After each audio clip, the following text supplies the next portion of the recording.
further down the table. And that is where we start this evening in the company of Izzy Christiansen, Micah Richards and Gary Neville, because in the last 2 hours, Chelsea have sacked their head coach, Liam Rosenior, after just over 100 days in charge. So just over 100 days into a 6.5-year contract. What a mess. A massive mess, difficult for a young coach. Who's obviously still sort of very early in his career. I hope he can move on from it very quickly and put it behind him and recognise where he's been. A really poor reflection and a shambles from the ownership and the sporting directors. I don't think the players have helped either. Cucurella and Enzo Fernandez, the two players who probably have got the most seniority and influence in that dressing room, coming out and turning on him and mentioning Maresca a few weeks ago. And then obviously Liam eventually has to fight back. And he has to sort of turn on the players a little bit last night. And when you see that, you know pretty much your time's up at a football club. What I don't understand is when we was hearing all the noise throughout the club, when they signed Liam Rosenior, and all those pundits and people was questioning it, thinking to go from Strasbourg to go to Chelsea, it's too much of a big club. But they was talking about he knows he's played in the league. He knows how the club, the bigger, wider project is, because it's a club that's underneath Chelsea. And we sort of believe the hype a little bit. And as a coach, I think he's fantastic. In terms of the transitions and the rotations and stuff, I saw bits to his game where I thought, actually, I can see it. But at the end of it, it was Chelsea Football Club. And the gap was too big. And what I'm more disappointed in, after all the briefings and stuff before, that they've not stuck with him in his first difficult period. Because one of the things that we were led to believe was that they wanted him because within the operation at Strasbourg, they'd seen how he coached, they'd seen how he dealt with adversity, they'd seen how he dealt with positivity, they'd seen how he dealt with the media, so they knew exactly what they were getting.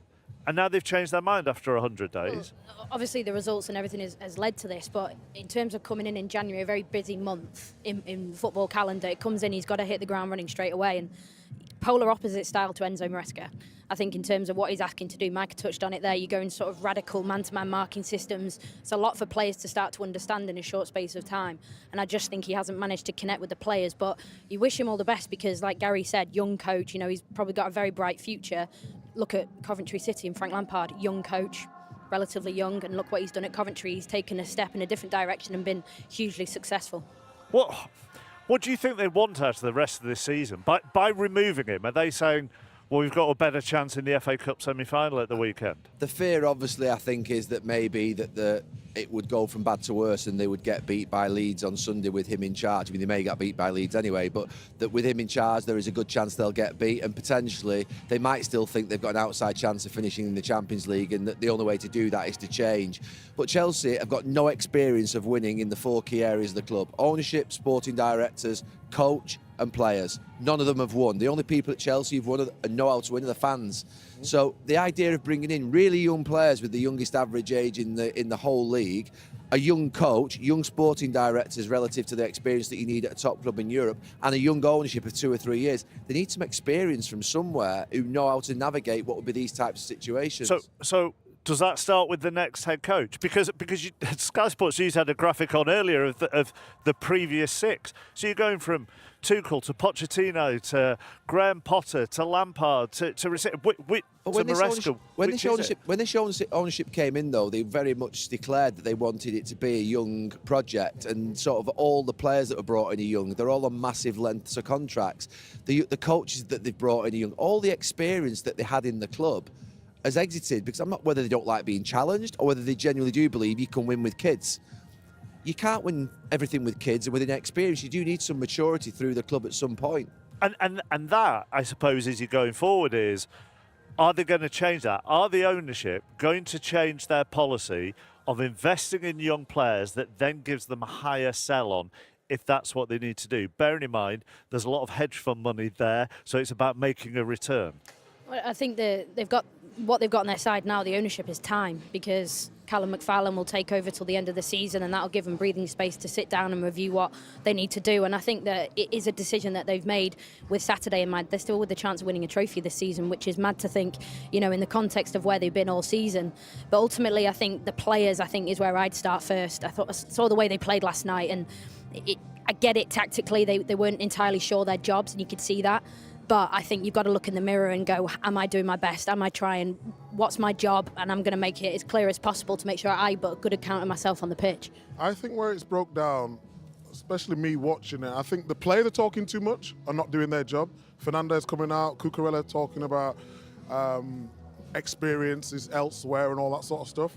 And I actually think the manager's not helped himself. And I said at the start, and I really believed in what he potentially could do. And I watched his teams at Strasbourg and everything, and I thought maybe it's come a little bit too soon. But then in his interviews, he started playing up to the media, which has not helped him. What do you mean by playing up to the media? Because He's given them too much. yeah, but if you're a head coach and you've got League Cup semi-finals, FA Cup, Premier League, European, you can't help but talk to the media all the time. The huddle, respecting the ball. Okay, right. What is that's nonsense for everyone. We know what social media is like nowadays. Every little detail, everything is scrutinised, and I don't think he helped himself in that aspect, which then brought more pressure to him and then the players as well. Yeah, I mean, Jose Mourinho came to Chelsea 20 years ago, 21, 22 years ago, and spoke a lot and said a lot. Yeah. But he'd won a lot. But he That was won. like a shield, wasn't it? Yeah, for but the he team? won. The results are the things that have Correct. killed Liam in the end. Obviously, he lost his last 5 matches. I get Micah's point. I think it's really difficult when you're playing 3 games a week and you've got to do 6 press conferences, the one pre-match day before and the one after the game.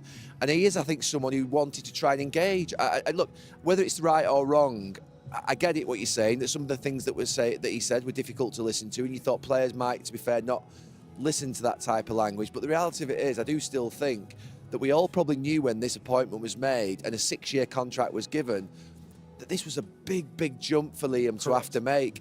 I just hope he gets on straight away. Just on that, I'm not saying it's right or wrong. What I'm saying is it put more pressure and more scrutiny on him for people to make a judgment on him. And then when you don't get results, people go back to what he said. Right, just a final one to you before you go and get your sweets off Rob Hawthorne in the commentary box, which I know you're looking forward to.